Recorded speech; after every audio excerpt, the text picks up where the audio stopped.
C'est un choc pour toute la famille. La vie qu'ils connaissaient jusqu'ici se transforme en un tourbillon d'incertitudes.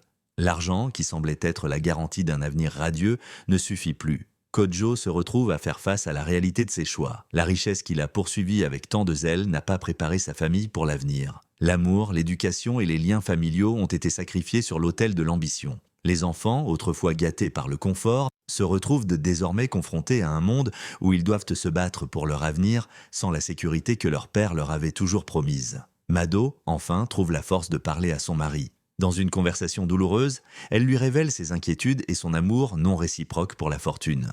Elle lui rappelle qu'une famille forte ne se bâtit pas sur l'argent, mais sur l'écoute, l'amour et la vision partagée. Kojo, accablé par la réalité de la situation, commence à comprendre que tout ce qu'il a fait jusqu'ici n'a pas servi à préparer ses enfants à l'avenir. Il doit désormais apprendre à les écouter, à comprendre leurs désirs et à leur offrir les outils pour bâtir leur propre avenir, loin de l'héritage matériel qu'il voulait leur léguer. Aïssatou et Djibril, de leur côté, réalisent qu'ils doivent se redéfinir dans ce nouveau monde. Aïssatou trouve le courage de parler à son père, lui expliquant que son rêve de musique n'est pas une simple rébellion, mais une aspiration profonde à contribuer au monde à sa manière. Djibril, quant à lui, décide de partir loin de Lomé pour chercher sa voie, loin de l'ombre du poids de l'héritage familial. Le voyage de reconstruction commence pour tous.